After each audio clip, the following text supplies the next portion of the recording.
ब्रेकनंतर पुन्हा एकदा आपलं स्वागत आहे।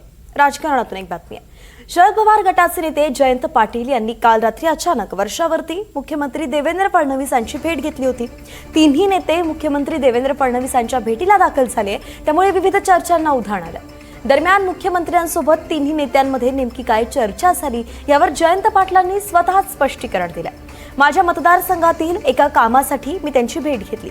2002-2003 सालापासून त्यांच्याकडे अतिक्रमणाची कुठलीही नोटीस नाहीये, तरीही त्यांच्या विरोधात तक्रार केली गेली आहे आणि या संदर्भात मी मुख्यमंत्र्यांची वेळ मागितली होती, त्यानुसार ही भेट झाली आहे, असं जयंत पाटील म्हणाले। तर जयंत पाटलांबाबत अफवा पसरवल्या जात आहेत अशी प्रतिक्रिया संजय राऊतांनी दिलेली आहे। आता ही माझ्या भागातली मोठी घटना आहे आणि विधानसभेचं अधिवेशन चालू असताना झालं असतं तर तिथंच त्यांना भेटलो असतो। त्यांची वेळ मागितलेली होती, परवा त्यांना वेळ मिळाली नाही, काल त्यांनी वेळ दिली। ते म्हणते मला माहीत नाही, मी लक्ष देतो आणि तुम्हाला 1-2 दिवसात त्याच्या बाबतीत काय स्टेटस आहे हे पाहून सांगतो। मी त्यांना स्टेटस सांगितलं की ते अपात्र झालेत आणि आता कालच आम्ही वकिलांकडे गेलेलो, आता आमचं अपील दाखल होईल।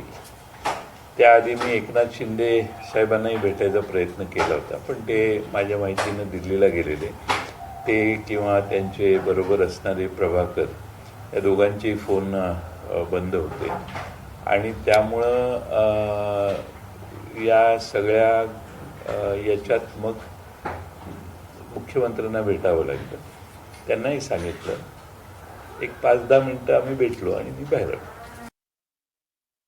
हे जाणीवपूर्वक पसरवलं जात आहे या सगळ्या बातम्या, मग शिवसेनेविषयी असतील किंवा राष्ट्रवादी काँग्रेस पक्षाविषयी असतील, मग काँग्रेस पक्षातल्या काही नेत्यांविषयी असतील, भारतीय जनता पक्षाला आणि खास करून शिंदे गटाला दुसरं काय काम राहिलेलं नाही आणि मग अशा प्रकारच्या अफवा पसरवून मूळ प्रश्नावरचं विषयावरचं लक्ष लोकांचं विचलित करायचं ही अशा प्रकारची भूमिका